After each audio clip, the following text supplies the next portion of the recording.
Hey! Salut à tous! Ici Christophe Craft. Alors aujourd'hui on continue ensemble les bases donc, de l'HTML et du CSS, comme vous pouvez le voir. On va s'attarder aujourd'hui sur ce que j'appelle les grands-parents, les parents et les enfants, toute la petite famille. Venez avec moi, c'est par ici. Ok, alors aujourd'hui on va s'attarder sur comment on structure correctement une page web. C'est quelque chose que j'aurais pu vous montrer depuis le début, mais bon honnêtement j'y ai pas pensé, et puis aujourd'hui j'ai un peu plus de compétences, donc voilà ce sera mieux, ce sera plus efficace. Alors la dernière fois, donc si vous avez suivi la dernière vidéo, la partie 7, et puis si vous avez surtout pris le lien zip, donc en fait moi je me suis arrêté là-dessus, hein, sur voilà, le site il ressemble à ça. Alors là j'avais amélioré entre temps donc, le formulaire là. Alors là on pourrait changer la couleur pour que ce soit plus clair, donc moi je vais pas. Voilà, je vais pas, de toute façon, je vais pas faire bien plus, hein, le site donc il sera, voilà, il sera comme ça, hein, à peu près. Enfin bon, en fait le rendu qu'on aura à la fin de cette vidéo, ce sera plus donc ça. Vous voyez, bon, il y aura un peu plus de style. Là, je viens de partir en gris. Là, j'ai mis une box parce qu'en fait, je vais vous montrer en fait, voilà, je vais vous montrer comment on met les choses dans des blocs, tout ça. C'est parti. Comme vous pouvez le voir, je mets pas la caméra. Pourquoi? Parce que vraiment, j'ai vraiment envie que vous soyez attentifs et que vous voyez vraiment bien tout l'écran. De toute manière, ma tête, on s'en fiche. Ok, restez bien aussi jusqu'au bout hein, de cette série. C'est important hein, parce que franchement, c'est du contenu gratuit. D'ailleurs, si vous voulez aller encore plus loin, je propose finalement les formations sur mon site qui seront beaucoup plus poussées, elles seront complètement gratuites. J'ai arrêté en fait de mettre les formations payantes comme j'avais présenté mon site là. Voilà, c'est une petite parenthèse que je fais là. Au final, vraiment, j'ai reçu comme j'ai reçu gratuitement, je donne gratuitement. Donc toutes les formations qui vont venir au fil des années là, sur mon site, elles seront gratuites, hein. J'aurai juste peut-être un onglet où vous pourrez faire un don, ou vous donner comme vous le sentez, mais ce sera dans son ensemble gratuit. Ok, donc on va commencer. Alors ici, donc je rappelle hein, comment se compose une page HTML. Alors, donc, on va surtout s'attarder sur l'HTML hein, dans cette partie-là. Donc oui, il y a le body, je vous invite toujours, hein, donc contrôle je mâche C ou vous faites, je crois que c'est, ou sinon vous faites F12.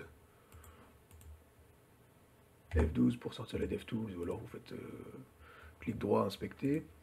Bref, donc les éléments, donc vous voyez la base, hein, donc il y a la HTML, et voilà, la page se compose en particulier, donc il y a le head, et après il y a le body. Alors aujourd'hui je vais peut-être vous expliquer donc, les méta, rapidement, parce que j'avais dit que je les expliquerais, donc là je vais quand même le faire. Et bon, déjà ce qu'il faut savoir c'est que donc, la page, elle se compose en fait, donc vraiment de tout le corps de la page, hein, le body, vraiment tout le corps quoi, vous voyez là, tout le corps. Et après, voilà, après il y a des blocs comme ça. Vous voyez par exemple la navigation, là, elle a des blocs, etc. Vous voyez, je vais essayer de vous les mettre avec mon monosnap pour que ce soit plus clair. Vous voyez, c'est comme s'il y avait toute une grosse partie comme ça. Ensuite, vous avez, on va dire, par exemple, vous avez ici donc une première session, là, la navigation. Puis dans cette navigation, vous allez avoir hop, différents. Donc en fait, il y a, on va dire, le grand-parent, enfin le body, quoi. Et après, donc vous savez, le parent et donc ses enfants, ok? Et à chaque fois, c'est comme ça. À chaque fois, c'est comme ça. Là également, vous avez un deuxième. Ici, en fait, vous avez aussi une forme de bloc, là, l'image, en fait. Et dans cette contenu image, pareil, lui, il a on va dire, un parent. Ici, en fait, ici, il y a un bloc, là. Je vais vous le montrer après. Et lui, en fait, lui-même, il a ses enfants. Il a cet enfant-là, qui lui-même a également cet enfant-là. Voilà, donc voilà, au fur et à mesure, c'est comme ça. Voilà. Sauvegarder. Hop, je vous mettrai, hein, ces trucs-là, je vous les mettrai de. Je vous en ai mis dans les fichiers là. Donc vous voyez, nous en fait, ce qu'on va chercher à faire, donc c'est à mettre les choses correctement, en fait, à les dispatcher avec des ID et des classes. Donc ça j'en ai déjà parlé, mais là je vais revenir plus en détail donc, sur les ID, les classes, tout ça, là, les divs, les sections également.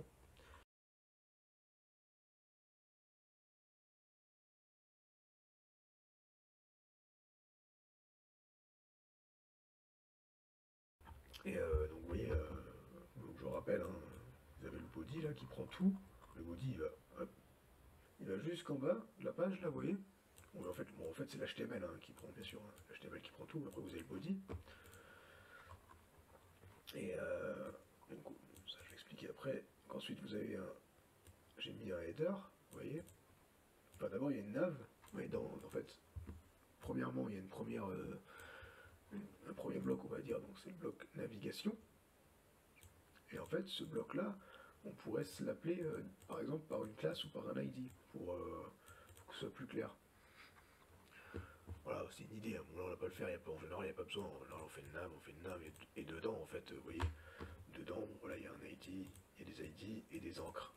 Ensuite, par contre, dans le header, il y a le header, et puis donc il y a la vidéo, qui elle a un ID.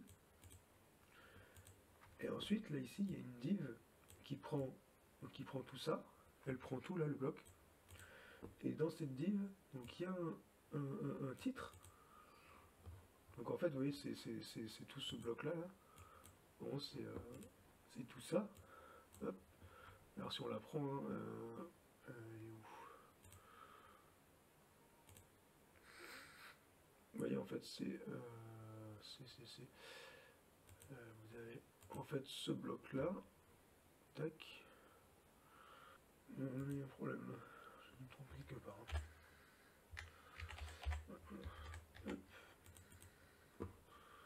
Ce qui me semblait. Ouais, bon, la div là, elle se met comme ça parce qu'en fait il y a l'image là qui prend le dessus. Mais vous voyez par exemple ici c'est un bon exemple. Vous voyez vous avez deux couleurs là, le vert et le bleu. Parce qu'en fait dedans, hop, vous avez donc ça c'est on va dire le parent et dedans vous avez ses enfants. Vous voyez, vous avez ici une encre et vous avez un paragraphe. Vous voyez. Voilà. Donc on va essayer de tout. Et ici j'avais ajouté. D'ailleurs je suis pas dans la. Oui d'ailleurs là je suis dans la partie 8. Je me suis inversé le truc là. Hop, c'est plutôt comme ça en fait.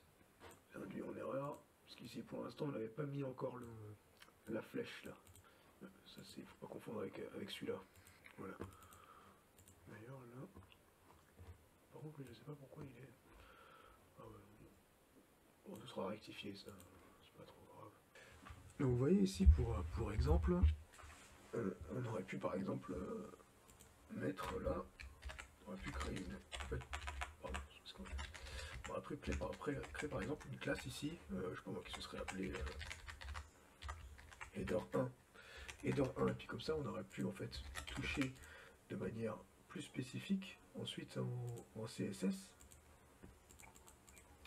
En CSS on aurait pu ici toucher de manière plus simple, plus spécifique, le header, tu vois, en déclarant directement la classe, sans avoir besoin en fait, de créer toutes ces propriétés CSS là. Ouais, ce qu'il faut savoir, c'est qu'il y a pas mal de programmeurs, de développeurs qui vont travailler comme ça, qui vont vraiment mettre des classes partout, des ID partout.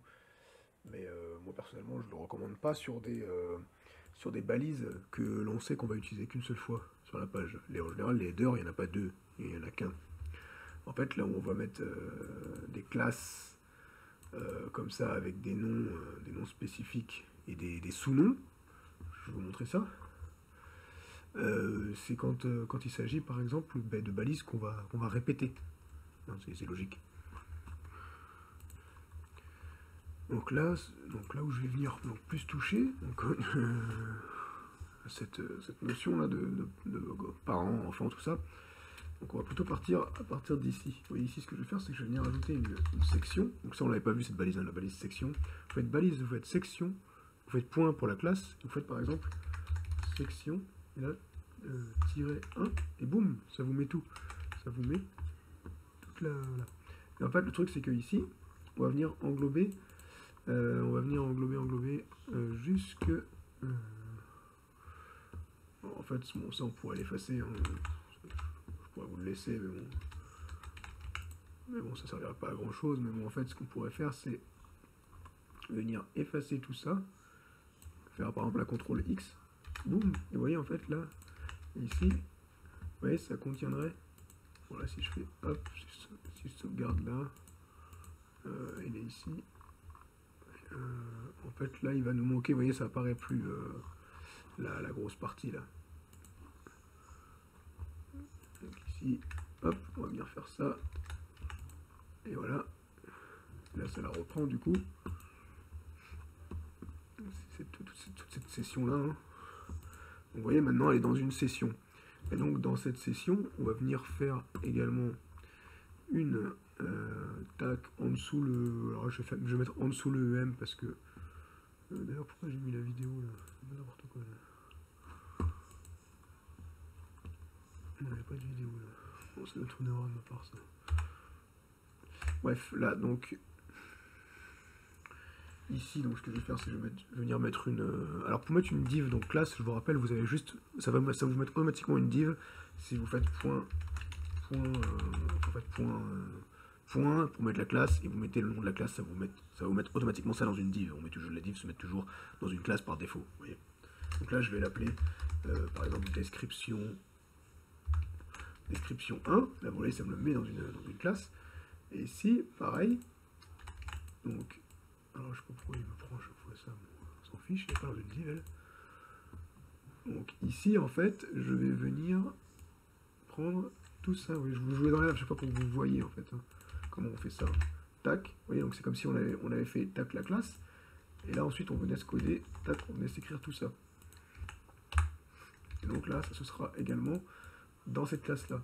Donc ce sera cette session là qui contiendra tout ça, avec dedans, elle aura comme parent cette classe là, description 1, et elle aura également, vous allez voir, une autre classe pour la liste à puces. En fait, pour le titre, le paragraphe et la liste à puces là, pour la session, notre session là, cette session là, on va également venir faire une autre classe ici, qu'on va appeler point.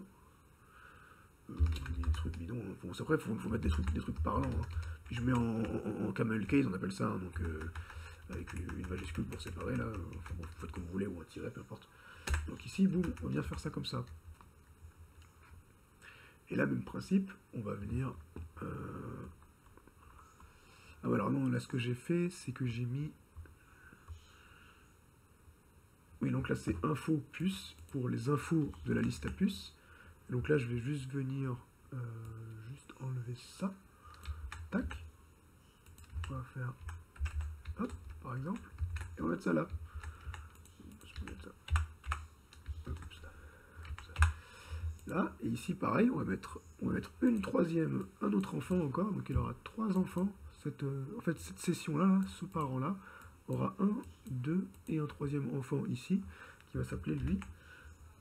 Donc cette fois-ci, donc liste. En fait, liste à puce. Je voulais liste puce, tout simplement. Voilà. Et donc toujours pareil, donc même principe. Hein. Hop. Et on va venir prendre tout ça là. Je vous laisse le commentaire là. Oui, on va venir prendre tout ça. Hop, et lui, il va venir là. Paf. Et d'ailleurs, je me suis trompé quelque part parce que même, ça va même plus loin que ça, puisque le infopus, pourquoi je l'ai mis carrément dedans?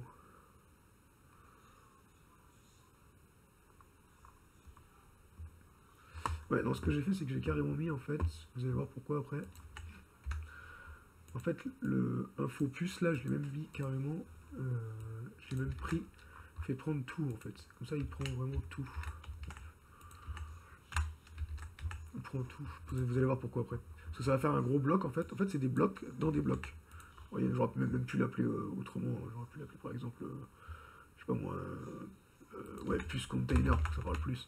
Par exemple, ouais, j'aurais pu l'appeler, on va dire puce container. En général, c'est comme ça qu'on appelle les choses, on dit puce container. Je vais me le mettre aussi dans mon projet final, là.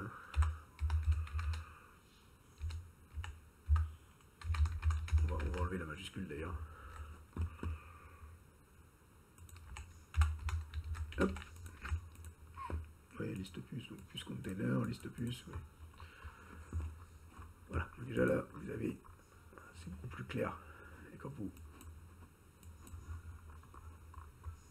Maintenant, si vous faites inspecter, ici en fait, vous avez vraiment...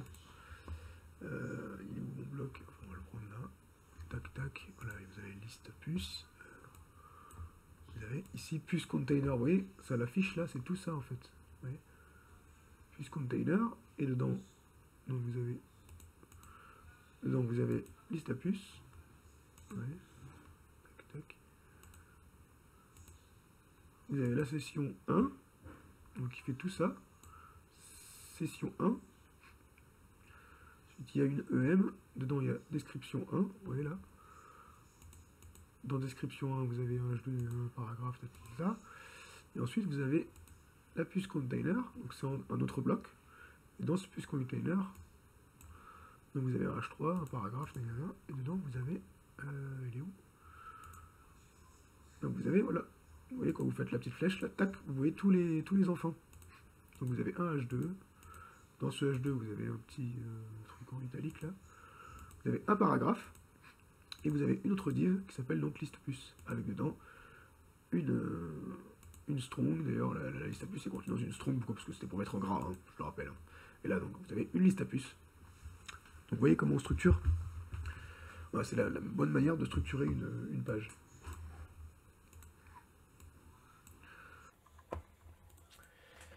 Et donc après, pareil, ici, là, on pourrait se faire une deuxième section. Vous voyez là, ça, tac.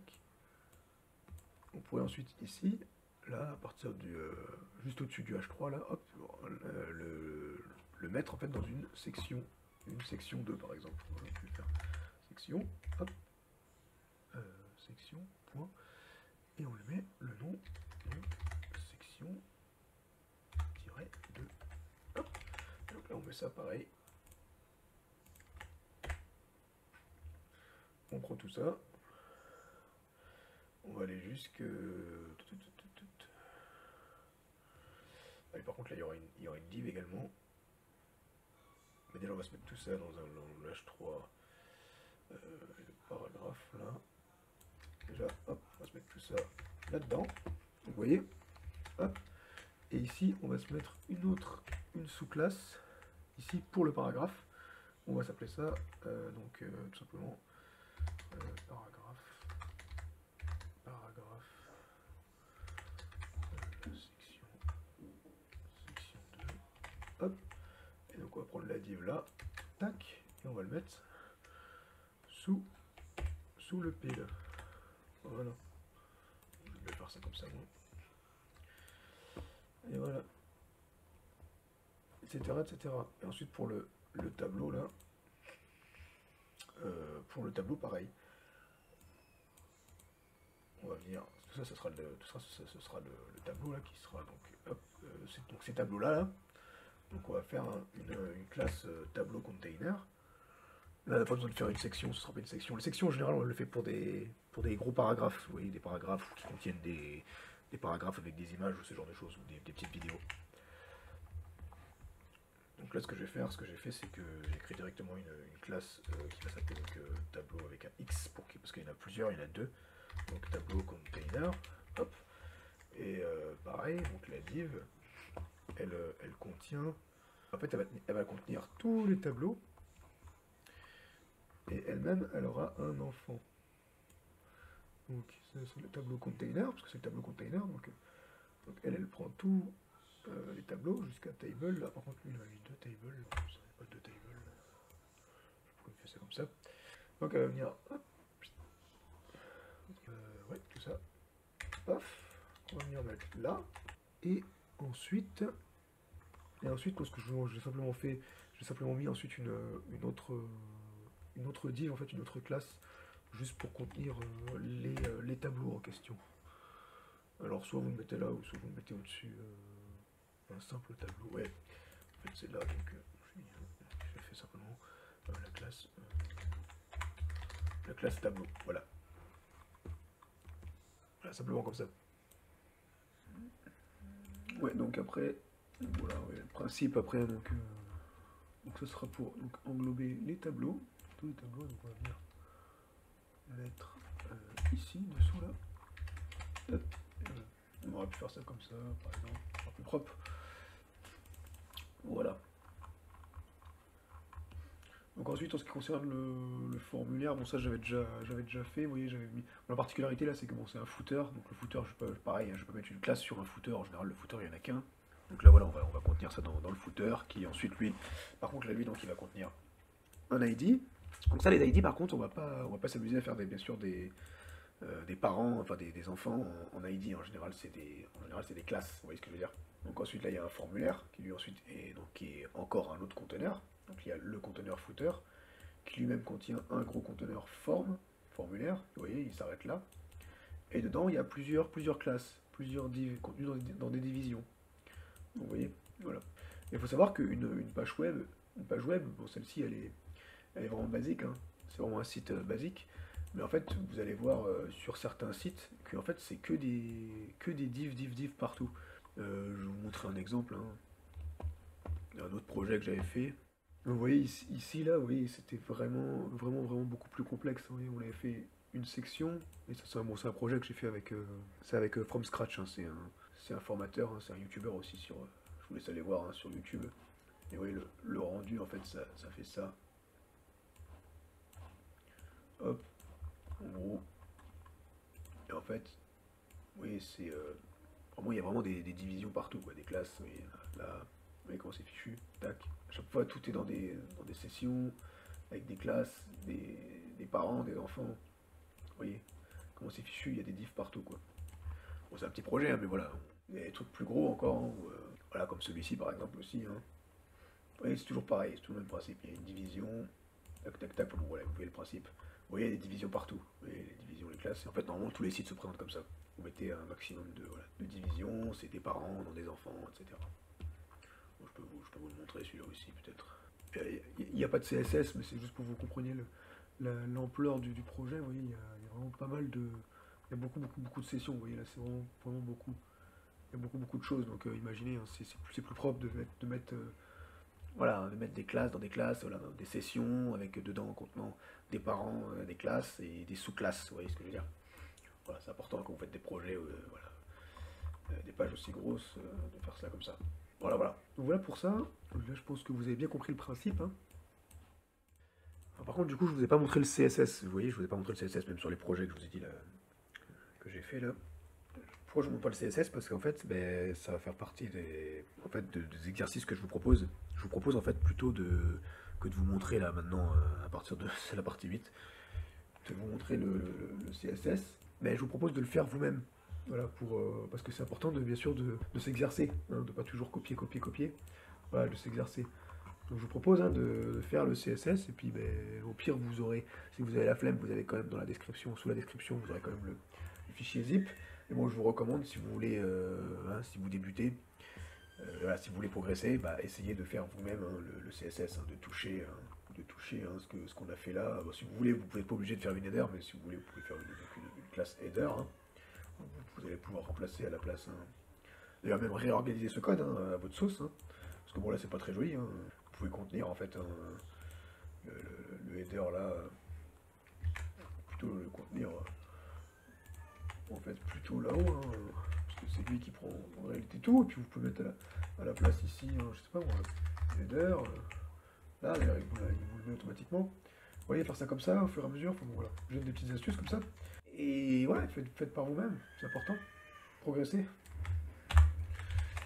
Donc voilà, voilà. Et puis vous aurez normalement à la fin, vous aurez plutôt ce rendu-là. Voilà. Donc maintenant, je vais quand même, pour finir, je vais quand même vous parler de ce que je vous avais dit, donc des méta. Donc qu'est-ce que les méta? Donc les méta, c'est quoi? C'est ce que vous avez là en fait, hein. Là, il n'y en a pas beaucoup, hein. Il n'y en a pas beaucoup.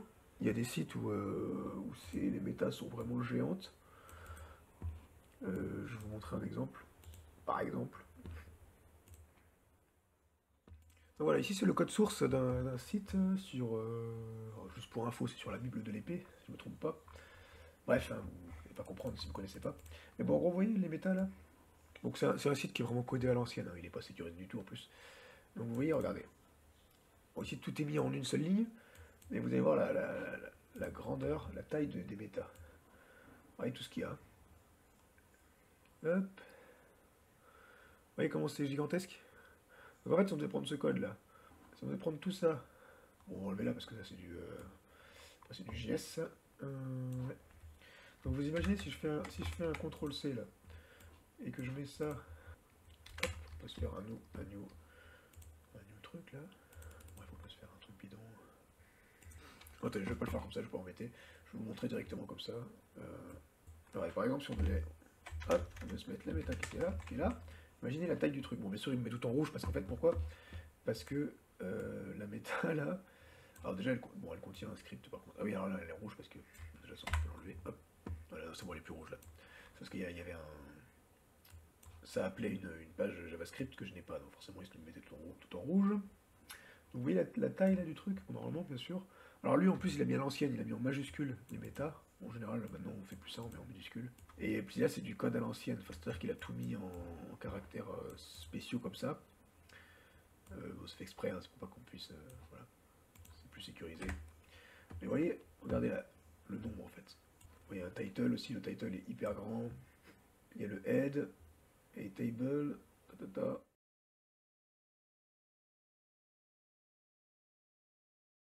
Oui, il y a beaucoup de choses là.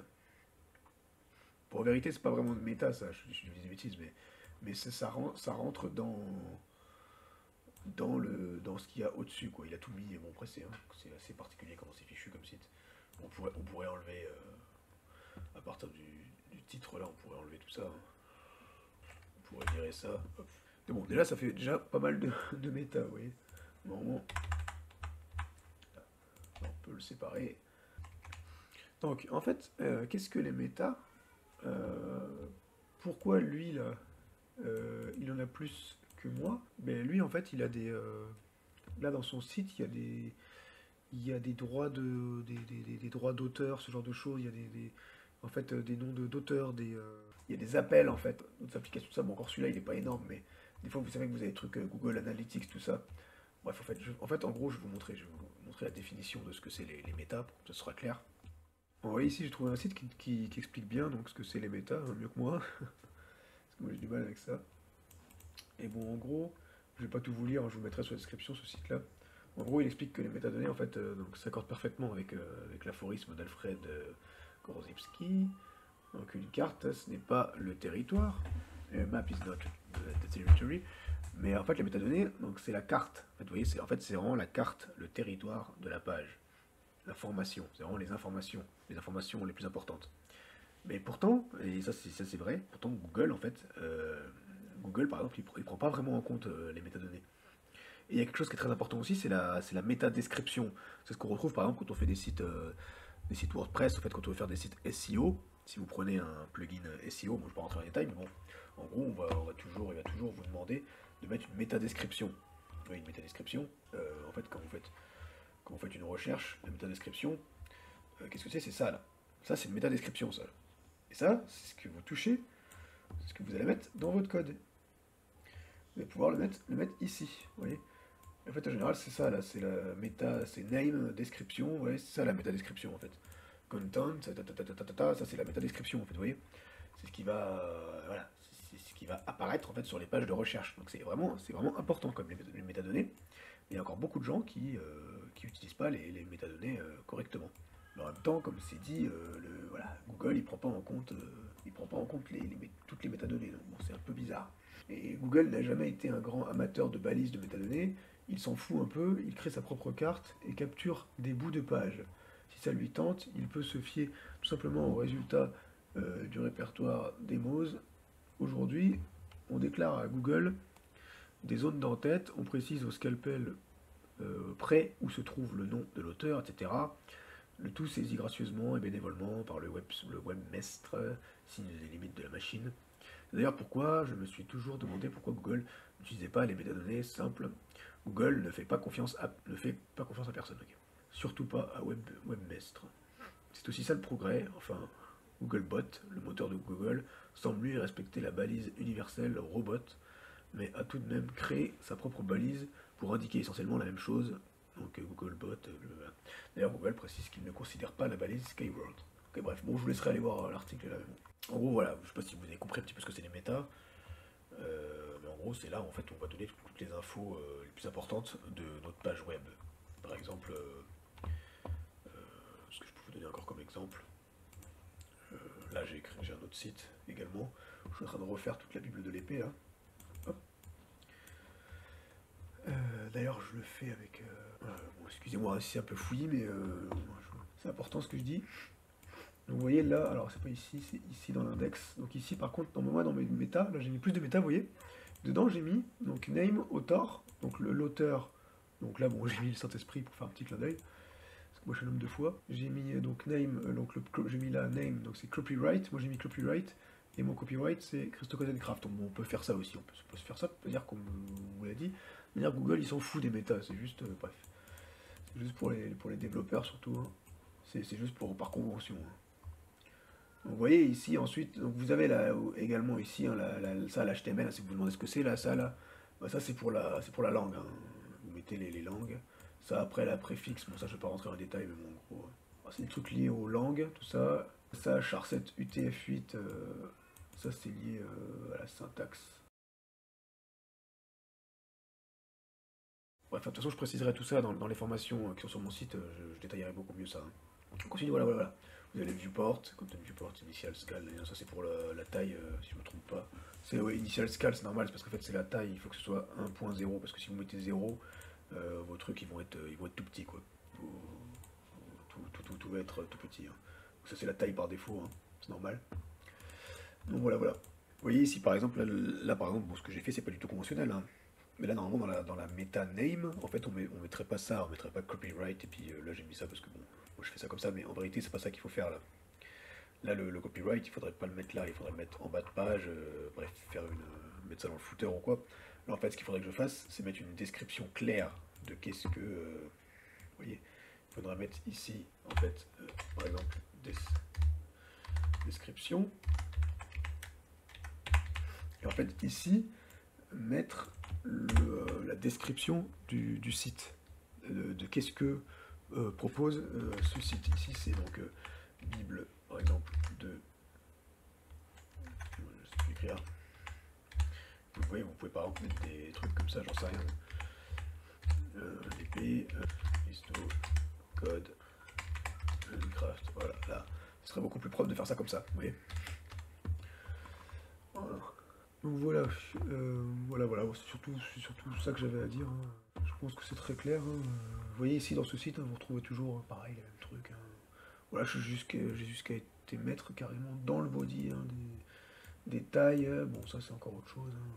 Par rapport à 100% name, ça c'est encore autre chose. Ça c'est parce que je voulais, non, c'était par rapport après, je voulais toucher quelque chose en JavaScript. Ça on y reviendra sur le JavaScript.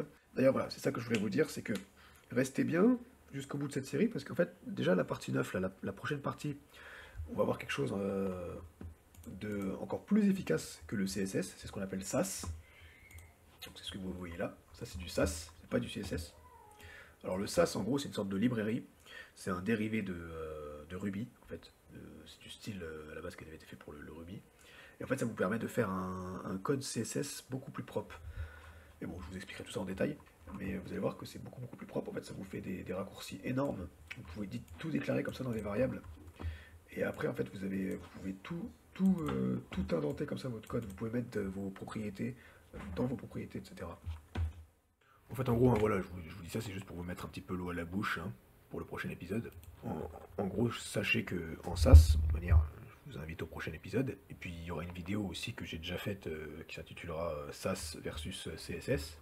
Voilà, où j'expliquerai tout ça hein, dans ces vidéos-là.